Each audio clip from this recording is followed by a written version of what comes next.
Republican Senator from South Dakota, John Thune, is with me now. Senator, glad to have you here. Nice to be here. Thanks, Deirdre. Senators Rubio and Cruz went to D.C. today, in other words, even got off the campaign trail, which is hot, to try to address this issue. What happens? Well, what happened, Deirdre, was a bill came over from the House that calls for vetting, certification by the Department of Homeland Security, the FBI, and the Director of National Intelligence that refugees coming into this country do not present a security risk to people in this country. So it's a simple, fairly simple bill, I think a fairly reasonable bill.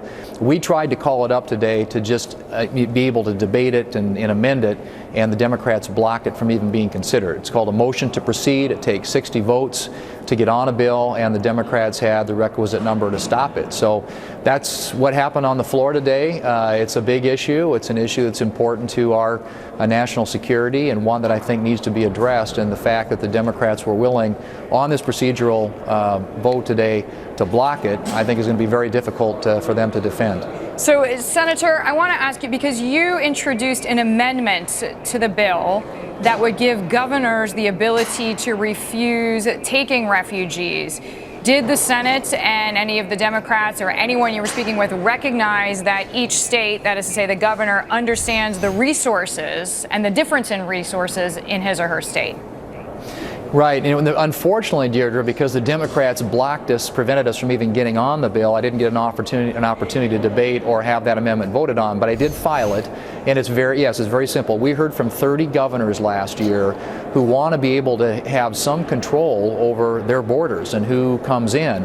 And so all this simply would have done is allowed them to have more participation in that process, to meet with the Secretary of State's office when they're having these discussions about vetting refugees, and hopefully to have more input into it. And if they decide that there are concerns that their state has about admitting certain people, that they would be able not to have to do that. So that's what the amendment did, but unfortunately we didn't even get a chance to amend or to debate that, simply because they blocked the consideration of the bill. The governor of Kansas was with us a few weeks ago and said he is very concerned for his residents' safety, which is the point that you made right when we began speaking. I want to ask you also about something, Senator, that you wrote, an op-ed style piece on President Obama and the numerous executive orders that he is trying to pass in his last year in office.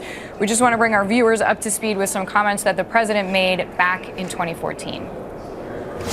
I've got a pen and I've got a phone. I've got a pen to take executive actions where Congress won't, and I've got a telephone. I've got a pen and I've got a phone. So this message that in his last year of office was the implication, obviously, when he was speaking in 2014, that he was just going to try to push through unilaterally as much as possible. To what extent is this tarnishing his legacy? Well, and I think even this week his spokesperson said that he's going to be audacious in using executive action to accomplish his objectives. And the problem with that, and I tried to point this out in the op-ed, Deirdre, is if you live by executive action, you're going to die by executive action. And if he's really interested in having a legacy, he gave that up when he determined that he was going to go around the Congress, basically ignore the people's representatives, and try and accomplish his agenda through regulatory action, executive orders, and that sort of thing. And what that means is that can be overturned by the next president.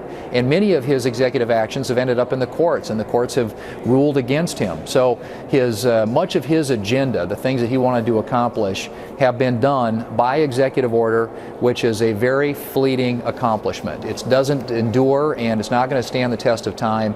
And I think that this president is going to go down in history as somebody who tried to assert more power at the executive branch probably than anybody since Woodrow Wilson. And that's not a good formula for how to get things done for the American people. And even as you rightly point out, Senator, from a practical standpoint, if the Supreme Court is going to be forced to check some of these measures, it's a use of everyone's time. Senator John Thune, thank you as always joining us. Thanks, there Deirdre. from